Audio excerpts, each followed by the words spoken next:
Hello दोस्तों, मैं अभिषेक स्वागत करता हूं आप सभी का अपने यूट्यूब चैनल फिट आईटीआई पे। और यहां पे आज हम लोग डिस्कस करने वाले हैं ट्रेनिंग ऑफिसर का जो प्रीवियस ईयर का पेपर है मध्य प्रदेश का, और ये हुआ था 8 नवंबर को। और मैं आपको एक बात और बता दूं, जो भी बच्चे किसी भी एग्ज़ाम के लिए प्रिपेयर कर रहे हैं, चाहे वो महाराष्ट्र ट्रेनिंग ऑफिसर के लिए हो यानी कि महाराष्ट्र आईटीआई इंस्ट्रक्टर के लिए हो, चाहे वो मध्य प्रदेश के लिए हो या किसी अदर स्टेट के लिए, तो आप लोग मेरा ये बैच ज्वाइन कर सकते हो। अब इसको ज्वाइन करने के आपके फ़ायदे क्या होंगे? क्या फ़ायदे होंगे कि आपको यहाँ पे टेस्ट सीरीज़ मिल जाएगी, ठीक है। और उसके साथ में आपको क्या मिलेगा? टेस्ट सीरीज़ के साथ में हम ये भी कोशिश करेंगे कि आपको जो है जितने भी प्रीवियस ईयर क्वेश्चन के पीडीएफ हुए हों, चाहे वो केरला के हो, ठीक है, चाहे वो महाराष्ट्र का हो, चाहे वो एमपी का हो, चाहे वो झारखंड का हो, चाहे वो हरियाणा का हो, ठीक है, तो इसके सारे पीडीएफ आपको मिल जाएंगे। और इसका पूरा सॉल्यूशन मैं डिटेल में कराऊंगा डीजल मैकेनिक के लिए, ठीक है। बाकी वेल्डर ट्रेड के जो बच्चे हैं वो वेल्डर ट्रेड वाले पूरा कोर्स ज्वाइन कर सकते हैं। जो महाराष्ट्र अभी इस समय आईटीआई इंस्ट्रक्टर की तैयारी कर रहे हैं, वो वेल्डर का पूरा बैच ज्वाइन कर सकते हैं। वहाँ से आपको जो है पूरी तैयारी मिल जाएगी, पूरी थ्योरी मिल जाएगी। इंग्लिश में मैं लिखवाता हूँ और हिंदी में समझाता हूँ, तो कोई दिक्कत नहीं होगी, ठीक है। जिनको इंग्लिश जो है वो बोलने में समझ नहीं आती बट लिखने में उनको इंग्लिश चाहिए, तो उनके लिए जो है ये पर्याप्त है और डेफिनेट जो है ये आपको काम देगा, ठीक है। उसके साथ में आप लोग क्या करिए, हमारा ऐप जो है फिट आईटीआई का, वो उसकी मैं लिंक दे देता हूँ, उसको आप लोग डाउनलोड कर लीजिए, ठीक है। उसको डाउनलोड करने के बाद आप लोग वहाँ से बैच जो है स्टोर में जा कर के परचेज कर सकते हैं, ठीक है। तो आज की जो है ये क्लास जो है हम लोग शुरू करें, तो उससे पहले सबसे पहले आपको मैं बता दूं थोड़ा सा कि काफ़ी सारे बच्चे जो है वो ज्वाइन कर चुके हैं, तो आप लोग लेट मत करिए। अभी फ़ीस जो है वो बहुत ही कम है डीजल मैकेनिक के लिए, 349 हो गई है फ़ीस। थोड़ी सी बढ़ गई है क्योंकि सर्वर की कॉस्ट ज़्यादा आ रही थी, बच्चे ज़्यादा ज्वाइन कर रहे हैं, तो कहीं ऐसा ना हो कि आप छूट जाएं। बाकी डीजल मैकेनिक की थ्योरी क्लास कंप्लीट कर पाना मुश्किल है। वेल्डर की क्लासेस कंप्लीट हो रही हैं, हो चुकी हैं कुछ, तो वेल्डर वाले बच्चे जो इंस्ट्रक्टर की तैयारी कर रहे हैं वो उसको ज्वाइन कर सकते हैं, ठीक है। तो अब यहाँ पे हम लोग बात करते हैं किसके बारे में, आपके क्वेश्चन पेपर के बारे में, जो कि 8 नवंबर को हुआ था, ठीक है। तो इसको हम लोग देख लेते हैं। इसके डीजल मैकेनिक के क्वेश्चन सिर्फ हम लोग देखेंगे, बाकी क्वेश्चन जो है आप लोग अपने से कर सकते हैं, ठीक है। यहाँ पे आप देख रहे हैं टॉपिक लिखा हुआ है डीजल मैकेनिक क्वेश्चन, ठीक है। तो यहाँ पे जो सबसे पहला क्वेश्चन है, name of the instrument use to check piston ring gap, ठीक है। ऐसे इंस्ट्रूमेंट का आप नाम बताइए जिसका यूज़ जो है वो पिस्टन रिंग के गैप को मापने में किया जाता है। तो देखिए, कोई पिस्टन रिंग की ही बात नहीं है, कोई भी दो मेटिंग सरफेस, मैंने आपको कल की क्लास में बताया था, यही इसका आपका जो है फ़ायदा होता है। देखिए, कल हमने एक प्रीवियस ईयर क्वेश्चन किया था, वहाँ पे मैंने आपको काफ़ी सारी चीज़ें बताई थी, और ये देखिए ये क्वेश्चन वहाँ पे रिपीट हुआ, ठीक है। तो इसका आप लोग ज़रूर ले लीजिए सब्सक्रिप्शन, बैच ज्वाइन कर लीजिए। 1-2 क्लास फ्री ही आएंगी, उसके बाद नहीं आएंगी क्लासेस। और तो देखिए होता क्या है कि कोई भी दो मेटिंग पार्ट हैं, दो आपस में पार्ट हैं, जैसे मान के चलिए कि ये दो पार्ट जो है, ये मार्कर चल नहीं रहा है सही से, तो कोई भी दो मेटिंग पार्ट्स हैं, तो उनको क्या करना है आपको,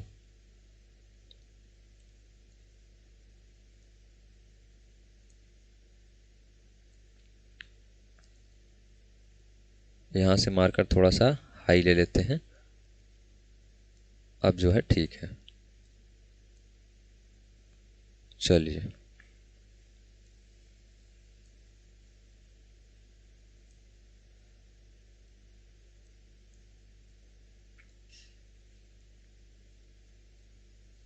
देखिए दो मेटिंग जो पार्ट होते हैं, कहीं भी दो आपस में मिलने वाले पार्ट, ठीक है, दो मेटिंग पार्ट की जो अंदर की जो बीच की क्लियरेंस होती है, जैसे मान के चलिए एक पार्ट ये हो गया और एक पार्ट ये हो गया, ये दोनों पार्ट आपस में हम लोग क्या कर रहे हैं, नट बोल्ट्स इसको जो है फिक्स कर रहे हैं, ठीक है।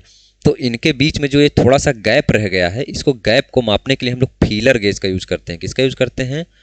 फीलर गेज का यूज कर सकते हैं, ठीक है। उसके बाद ये होता कैसा है, ये एक ऐसी सर्कुलर सी जो है एक पतली सी प्लेट होती है, इसमें काफ़ी सारे पतले पतले छोटे छोटे प्लेट लगे होते हैं, ठीक है, जिनकी अलग अलग मोटाई होती है, अलग अलग थिकनेस होती है। इसी के द्वारा हम लोग क्या करते हैं, एक बार ये इंसर्ट करके देख लेते हैं, इसमें डिजिट लिखे होते हैं जैसे 3 mm, 4 mm, 5 mm, एक बार ये इंसर्ट करके जो फिट बैठ जाता है, तो हम लोग ये कहते हैं कि इसके जो है बीच के गैप जो है वो इतना ही है, ठीक है। तो इसका करेक्ट आंसर क्या हो जाएगा? फीलर गेज हो जाएगा। उसके बाद हाइट गेज इनसाइड माइक्रोमीटर के बारे में भी हमने आपको कल बताया था, इन सब चीज़ों के बारे में। तो क्लास आप लोग देखते रहिए, आपको फ़ायदा ज़रूर मिलेगा। उसके बाद क्या है, the power develop in an engine due to burning of air fuel mixture is called. देखिए, जब वायु और ईंधन का दहन होता है उस कारण जो इंजन में शक्ति होती है उसको हम लोग क्या बोलते हैं, ठीक है। उस समय जो पावर डेवलप होती है, एक्चुअली में होता क्या है कि जैसे मान चलिए कि ये आपका जो है पूरी तरह से क्या हुआ, पिस्टन हो गया, सिलेंडर हो गया और एक पिस्टन हो गया। अब जब यहाँ पे फ्यूल आपका बर्न करेगा, फ्यूल जलेगा मटेरियल, तो उस समय सबसे पहले पावर पाएगा कौन, पिस्टन पाएगा। उसके बाद पिस्टन से कौन जुड़ा होता है, कनेक्टिंग रॉड जुड़ी होती है। ये सब भी पूछे जाते हैं, ठीक है। पिस्टन से कौन जुड़ा होता है, कनेक्टिंग रॉड। फिर कनेक्टिंग रॉड से क्या होता है, हम लोग क्रैंक सॉफ्ट को जोड़ते हैं, ठीक है। किसको जोड़ते हैं, क्रैंक साफ्ट को जोड़ते हैं, जो कि ये नहीं रहेगा, यहाँ पे पूरा सर्कल रहेगा। ये क्रैंक साफ्ट क्या करता है, हमको एक्सेलरेटरी यानी कि ये वो जो एक्सेलरेटरी मोशन होता है इसको कन्वर्ट करता है किस में, सर्कुलर मोशन में, ठीक है, जिससे हमारी साफ्ट जो है वो घूमती है। तो जो यहाँ पे पावर डेवलप होता है उसको हम लोग इंडिकेटेड पावर बोलते हैं। क्या बोलते हैं, इंडिकेटेड पावर बोलते हैं। उसके बाद जो हमको क्रैंक साफ्ट पे पावर डेवलप होती है, मिलती है, उसको हम लोग क्या बोलते हैं, उसको हम लोग बोलते हैं ब्रेक पावर, ठीक है। और इंडिकेटेड पावर और ब्रेक पावर के बीच पहुंचते पहुंचते जैसे मान चलिए यहाँ पे आपको 2 हार्स पावर की जो है वो मिली, ठीक है, इंडिकेटेड पावर पिस्टन पे। लेकिन यहाँ साफ्ट पर तक जाते जाते कुछ लॉस हो जाता है। वो लॉस किस नाम से होता है, फ्रिक्शनल पावर के नाम से होता है, ठीक है। तो कभी भी आपसे ये भी पूछ सकता है कि इसमें कौन सबसे ज़्यादा होता है, तो भैया जौन सबसे पहले जो मिलेगा ये 2 हार्स पावर यानी कि इंडिकेटेड हार्स पावर सबसे ज़्यादा होगा। उसके बाद ब्रेक हार्स पावर होगा और सबसे कम क्या होगा, फ्रिक्शन हार्स पावर। और इनको घटा देंगे, इंडिकेटेड पावर और ब्रेक पावर घटा देंगे तो हमारा फ्रिक्शनल पावर मिल जाएगा, ठीक है। तो यही है, यहाँ पे पूछना चाह रहा है आपसे कि जो आप इंजन के दहन से जो पहले सबसे पहले मिलता है उसको हम लोग क्या बोलते हैं, तो उसको हम लोग इंडिकेटेड पावर बोलते हैं, ठीक है। उसके बाद अगला क्वेश्चन आपका क्या है, air filter clean the air before it goes inside the cylinder, ठीक है। एयर फिल्टर क्या करता है, एयर को सिलेंडर के अंदर जाने से पहले क्लीन करता है, साफ करता है। जाहिर सी बात है, आप लोग बाइक वगैरह की रिपेयरिंग करवाते होंगे तो एक फिल्टर लगता है। What happen if in unfiltered air enter the engine continuously. अब होगा क्या कि अगर बिना फिल्टर किए हुए एयर, जैसे मान के लिए आपकी बाइक का फिल्टर खराब हो गया, तब क्या होगा, ये आपसे पूछा जा रहा है, ठीक है। तो जो इंजन के पार्ट्स हैं वो बहुत तेज़ी से क्या हो जाएंगे, बहुत तेज़ी से घिसेंगे, ठीक है, यानी कि वियर आउट होंगे इंजन के पार्ट्स, ठीक है। उनको जो है क्लीन एयर नहीं मिलेगी, वहाँ पे डस्ट पार्टिकल जाएगा, धूल जाएगा, तो उसके छोटे छोटे धूल के छोटे छोटे क्या होते हैं, मॉलिक्यूल्स होते हैं। वो जा करके जहाँ पे आपका पिस्टन है वहाँ पे, जैसे मान चलिए ये आपका सिलेंडर हो गया, यहाँ पे आपका पिस्टन हो गया, तो इनके बीच में फंस जाएंगे बहुत पतले पतले। तो इससे क्या होगा, चीज़ें घिसेंगी आपकी, है ना, छोटे छोटे दानेदार कण पहुँचेंगे जब, तो घिसेंगी, जाहिर सी बात है, शुद्धियाँ पहुँचेंगी और साथ में नमी जाएगी, मॉइस्चर और पता नहीं क्या क्या चीज़ें जाएंगी साथ में। तो ये चीज़ें जो है हानिकारक हो सकती हैं आपके इंजन के लिए, ठीक है। उसके बाद अगला क्वेश्चन क्या है आपका, valve clearance is given to ensure that the valve close fully, ठीक है। वाल्व क्लियरेंस यह सुनिश्चित करने के लिए दिए जाते हैं कि वाल्व पूरी तरह से बंद है या नहीं, ठीक है। Where is the valve clearance given in an overhead valve opening mechanism, ठीक है। ये कह रहा है कि ऊपरी वाल्व परिचालन कार्यविधि में वाल्व क्लियरेंस जो होता है वो आपका कहाँ दिया जाता है, ठीक है। तो वो आपका कहाँ दिया जाता है, between valve tip and rocker arm finger. Rocker arm का काम क्या होता है, जो आपकी कैम सॉफ्ट होती है, एक कैम सॉफ्ट होती है, कैम सॉफ्ट ही ये डिसाइड करती है आपकी कि आपका वाल्व कब खुलेगा कब बंद होगा। तो आपको एक चीज़ और पता चली क्या, कैम सॉफ्ट का काम, कैम सॉफ्ट का काम क्या होता है कि वही वो डिसाइड करती है कि आपका इनलेट वाल्व कब खुलेगा, आउटलेट वाल्व कब खुलेगा। तो इसको कौन रेगुलेट करती है, रॉकर आर्म करती है, ठीक है। इसको आप लोग ऐसे ध्यान दे सकते हैं। उसके बाद बिटवीन कैम होल, ये देखिए कैम शाफ्ट आ गई ना, तो देखिए जो कैम होती है और कैम जो है जिस शाफ्ट से जुड़ी होती है उसको कैम शाफ्ट बोलते हैं, ठीक है। उसके बाद यहाँ पे देख सकते हैं बिटवीन पुश रॉड और वाल्व एंड सीट के बीच, तो ये सारे आंसर जो है वो गलत हैं। अब अगला क्वेश्चन आपका क्या है, name of the tool use to take out the left overs to gasket between two assemble parts, ठीक है। उस उपकरण का नाम बताइए जो 2 संकलित भागों के बीच में गैस्केट के शेष भाग को निकालने का काम करता है। तो वो क्या होता है, आपका स्क्रैपर होता है, ठीक है। बाकी चीजल के बारे में आप जानते होंगे, नाइफ के बारे में आप जानते ही होंगे। हेक्सा जो होती है आप आरी ब्लेड होती है जो आप देखते होंगे, इतनी लंबी सी होती है, छोटे छोटे खांचे बने होते हैं, उसको पकड़ के आप सलिया वगैरह काटते हैं, रॉड वगैरह काटते हैं, वो आरी ब्लेड होती है। उसको हेक्सा बोलते हैं, ठीक है, मैकेनिकल टर्म में। उसके बाद अगला क्या है आपका, battery in vehicle is charge by. अब आपकी बैटरी जो होती है वो कैसे चार्ज होती है, तो वो डायनमो से चार्ज होती है। अब सवाल ये उठता है कि डायनमो करता क्या है। डायनमो डायनमो क्या करता है, कौन सी एनर्जी को किस एनर्जी में कन्वर्ट करता है, इसको जो है आपको कमेंट में बताना है। और जो आपकी बैटरी चार्ज होती है वो डायनमो के द्वारा ही चार्ज होती है, ठीक है। आप डायनमो के बारे में बताएंगे और एक रेक्टिफायर यंत्र होता है उसके बारे में बताइए कि रेक्टिफायर किस एनर्जी को किस एनर्जी में कन्वर्ट करता है, ठीक है। एनर्जी को क्या ये कह सकते हैं कि ये जो है डीसी को एसी, एसी को डीसी में कन्वर्ट करने वाले यंत्र हैं। तो ये आपको ध्यान रखना है और आपको बताना है अभी कि कौन सा यंत्र क्या काम करता है, ठीक है। उसके बाद अगला क्वेश्चन आपका क्या है, इलेक्ट्रोलाइट से कोई मतलब नहीं है, सेल्फ स्टार्टर इन्वर्टर का कोई मतलब नहीं है वाहन में, ठीक है। उसके बाद the lower part of piston is called. अब देखिए पिस्टन का जो लोअर पार्ट होता है उसको हम लोग क्या बोलते हैं। तो एक बार पिस्टन पूरा हम आपको बना के दिखाते हैं कि पिस्टन जो है वो क्या करता है।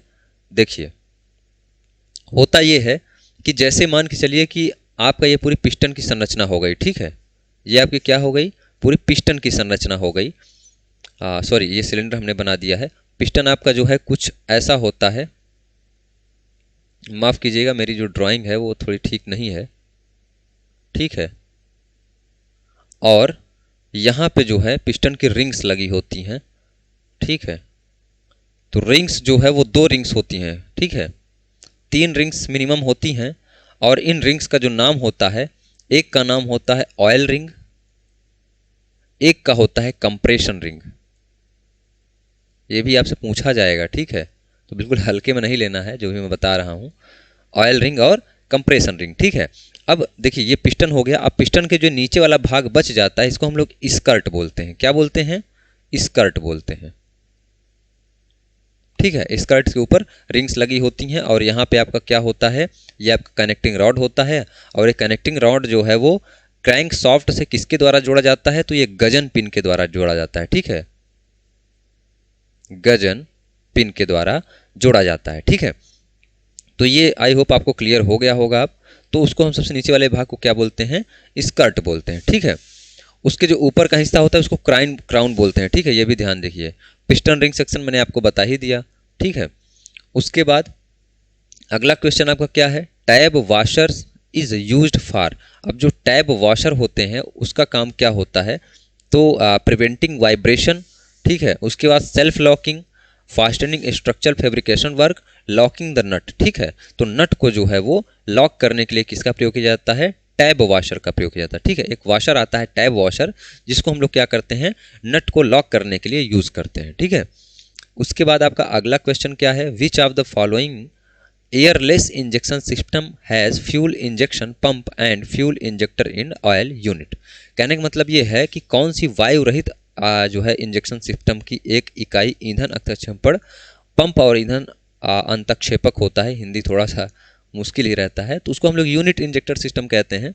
ये आपका ये हो गया यूनिट इंजेक्टर सिस्टम, ठीक है। यहाँ पे देख रहे हैं आप एक इकाई, ठीक है। तो एक इकाई जो है वो यूनिट ही करता है, ठीक है, यूनिट इंजेक्टर सिस्टम करता है।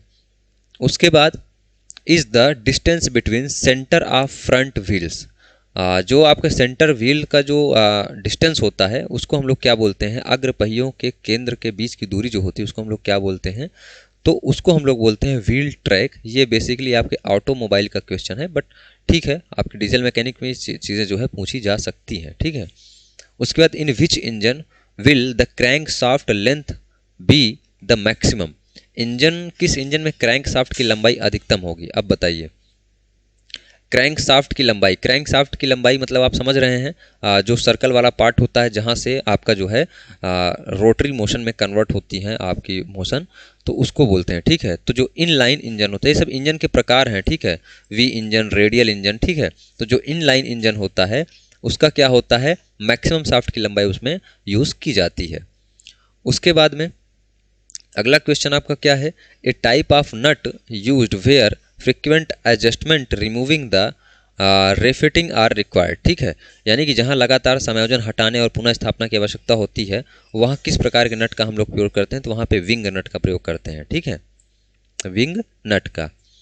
उसके बाद the power developed in engine due to burning of air fuel mixer is called. ठीक है, तो देखिए यहाँ पे आपसे फिर वही चीज़ पूछ लिया है जो मैंने अभी आपको बताया, इसलिए मैं बोल रहा हूँ कि जो मैं डिस्कस करवा रहा हूँ वो बहुत ही इंपॉर्टेंट है आपके लिए। ठीक है, तो पूछ रहा है कि इंजन के बर्न के समय एयर फ्यूल मिक्सचर के समय जहाँ पे एयर फ्यूल मिक्सचर होता है तुरंत जो पावर डेवलप होता है उसको हम लोग क्या बोलते हैं, तो उसको हम लोग इंडिकेटेड हार्स पावर बोलते हैं। ठीक है, बाकी ब्रेक हार्स पावर के बारे में मैंने आपको बता दिया, फ्रिक्शन हार्स पावर के बारे में बता दिया है, और हार्स पावर के बारे में आप जानते ही हैं। ठीक है, उसके बाद सीसा अम्ल बैटरी में प्रत्येक सेल का वोल्टेज कितना होता है, तो यहाँ पे 2.1 वोल्ट होता है। ये बैटरी वाले सेक्शन को अगर अब आप लोग कहेंगे तो मैं कवर करा दूंगा।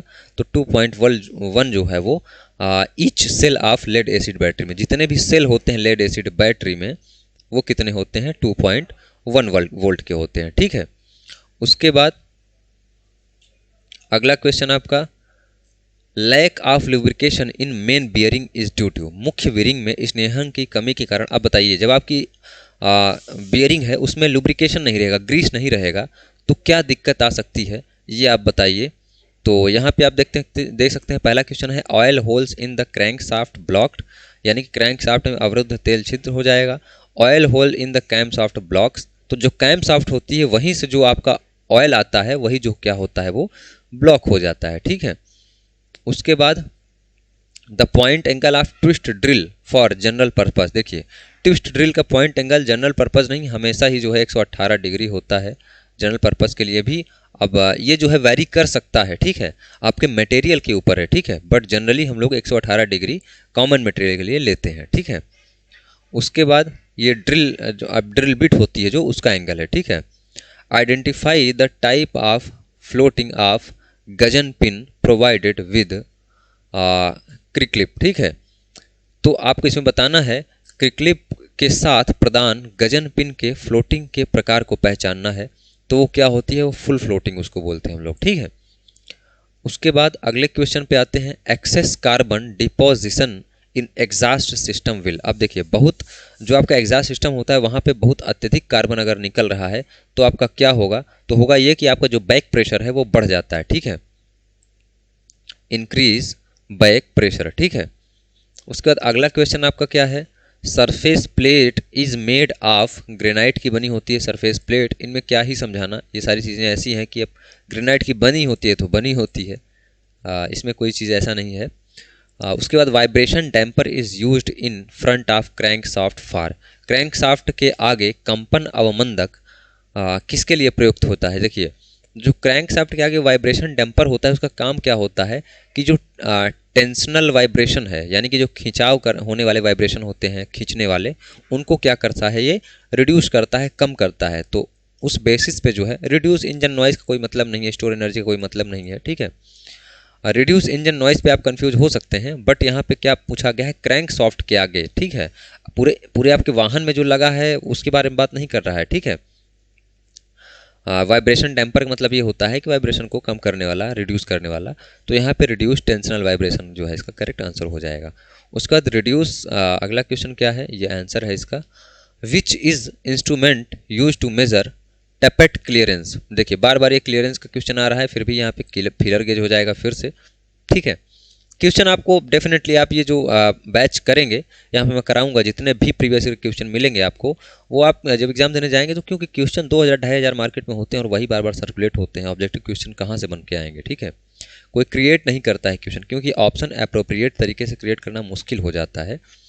उसके बाद निम्न में से कौन गवर्नर के साथ संयोजन कार्य करेगा, तो कहने का मतलब है which one of the following works in conjunction with the governor, governor के साथ कौन काम करता है, तो फ्यूल इंजेक्टर पंप काम करता है।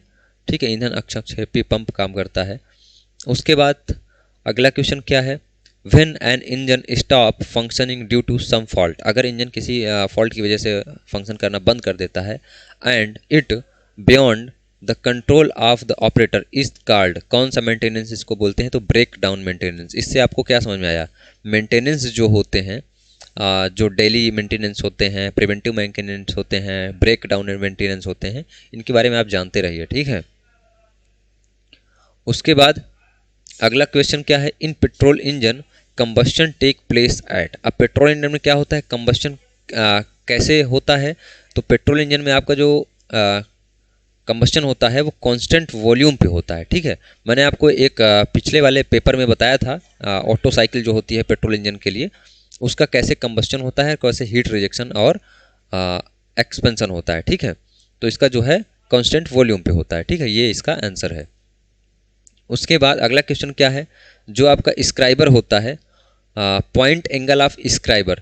तो देखिए जो स्क्राइबर होता है उसका पॉइंट एंगल यहाँ पे 12 से 15 डिग्री आंसर में लिया गया है, बट आप इसको जो है याद रखेंगे कितना, 15 से 20 डिग्री, ठीक है। कहीं कहीं स्टैंडर्ड बुक में 15 से 20 डिग्री, बट यहाँ पे आपको ऑप्शन परेशान नहीं किया है, घुमाया नहीं है, तो 15 से 20 डिग्री जो है वो हो सकता है, ठीक है, स्क्राइबर का पॉइंट एंगल। उसके बाद अगला क्वेश्चन क्या है, what are the piston ring made of. Piston ring जो होती है वो कास्ट आयरन की बनी होती है, ठीक है। पिस्टन जो होता है आपका एल्यूमिनियम का बना होता है।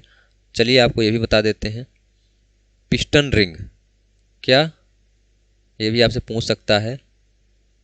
पिस्टन रिंग कास्ट आयरन की, पिस्टन ब्लॉक काहे का बना होता है आपका, कास्ट आयरन का, पिस्टन एल्यूमिनियम का, ठीक है। तो ये आप ध्यान रखेंगे। उसके बाद अगला क्वेश्चन क्या है, अगला क्वेश्चन है आपका what are piston ring made of, ये आप जान चुके हैं। उसके बाद अब आते हैं हम लोग अगले क्वेश्चन पे, what is the function of oil cooler in engine. अब ऑयल कूलर का क्या काम होता है इंजन में, तो तेल के टेम्परेचर को मेंटेन करना, जो आपका तेल का टेम्परेचर है उसको मेंटेन करना होता है, यानी बनाए रखना होता है। तो इसका करेक्ट आंसर सी हो जाएगा, ठीक है। उसके बाद the main function of flywheel, देखिए फ्लाईव्हील और गवर्नर जो होते हैं बहुत ही कंफ्यूजिंग पॉइंट होते हैं। तो जो फ्लाईव्हील होती है ना वो क्या करती है, store energy during power stroke supply in idle stroke. देखिए जब होता क्या है कि आपके 4 स्ट्रोक में आपकी जो है पूरी जो प्रोसेस है वो कंप्लीट होती है, सक्शन, कंप्रेशन, एक्सपेंशन, एग्जॉस्ट, ठीक है। तो इस जो है आपका जो एक्सपेंशन है यहाँ पे आपको पावर मिली, ठीक है। अब लेकिन गाड़ी आपकी लगातार चलती है, आप कभी देखते हैं, ऐसा महसूस करते हैं कि गाड़ी आपके बीच में तेजी से चल रही फिर 3 स्ट्रोक में धीमे चल रही, नहीं। तो वो काम फ्लाईव्हील करती है, यहाँ पे बहुत ज़्यादा एनर्जी मिल जाती है, उसको फ्लाईव्हील क्या करती है, अपने अंदर स्टोर कर लेती है, और इस समय इन तीनों के समय क्या करती है, फ्लाईव्हील आपको एनर्जी देती रहती है, शाफ्ट को घुमाती रहती है, तो आपको पता नहीं चलता है, ठीक है। तो इसका करेक्ट आंसर क्या हो जाएगा, store energy during power stroke and supply in ideal stroke, ठीक है। उसके बाद अगला क्वेश्चन आपका क्या है, store energy during power stroke supply, ये इसका करेक्ट आंसर हो गया है। An engine has a clearance volume 100 centimetre cube and swift volume 900। ये क्वेश्चन मैंने आपको बताया था कि इसको आप सॉल्व करिए, ठीक है। और स्पीड एंड कंप्रेशन रेशियो पूछा गया है, तो इसको आप सॉल्व करके कंप्रेशन रेशियो इसको जो है आप बताइए, ठीक है। कंप्रेशन रेशियो का फार्मूला क्या होता है, बिफोर कंप्रेशन और आफ्टर कंप्रेशन का रेशियो होता है, ठीक है।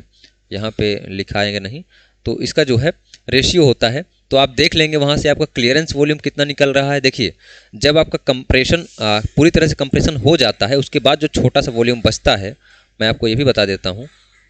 जैसे मान चलिए आपका क्या हो गया, ये आपका पिस्टन हो गया, यहाँ से कंप्रेशन शुरू हुआ और कंप्रेशन यहाँ तक आके हो गया, तो थोड़ी सी यहाँ पे जगह दी जाती है, ठीक है, जिससे पिस्टन जो है वो सिलेंडर में लड़े ना फट से, तो इसी को हम लोग बोलते हैं क्लियरेंस वॉल्यूम, ठीक है। अब स्विफ्ट वॉल्यूम किसको बोलते हैं, जहाँ से जहाँ तक पिस्टन पूरा मूव करता है, ठीक है, उसको हम लोग पूरा स्विफ्ट वॉल्यूम बोलते हैं, ठीक है। तो ये क्या होता है, स्विफ्ट वॉल्यूम होता है। तो इसको आप जो है ऐसे निकाल सकते हैं। इसका आंसर जो है 10:1 है। इसको आप लोग सॉल्व करके नीचे कमेंट में मैसेज करेंगे, ठीक है। Is use to limit the maximum pressure of oil, ठीक है, का उपयोग तेल के अधिकतम दाब सीमा तक करते हैं, तो क्या होता है, प्रेशर रिलीफ वाल्व होता है, ठीक है। तो इसको जो है हम लोग यहीं पर रोकते हैं, 30 क्वेश्चन बहुत है। अभी ये यूट्यूब पे क्लासेस हैं इसलिए छोटी छोटी हम कर रहे हैं, ठीक है। बाकी बहुत सारे क्वेश्चन का PDF हमने बनाया हुआ है। आपका हरियाणा हो गया, केरला हो गया, झारखंड हो गया, राजस्थान हो गया, MP हो गया, इन सब के ट्रेनिंग ऑफिसर के जितने भी पेपर हुए हैं मैंने कलेक्ट करके एक ऐप में जब आप ज्वाइन करेंगे बैच, तो वहाँ पे आपको मिल जाएंगी चीज़ें, ठीक है। और इसका सॉल्यूशन भी प्रॉपर मिलेगा, तो कोई दिक्कत वाली बात नहीं है। टेस्ट भी होगा, ये भी आप ध्यान रखिए, इसी पैसे में आपको टेस्ट भी कंडक्ट कराया जा रहा है, तो कोई ऐसा नहीं कि फ़ीस ज़्यादा है। तो ठीक है, इन्हीं शब्दों के साथ इस वीडियो को यहीं पर समाप्त करते हैं। Thank you.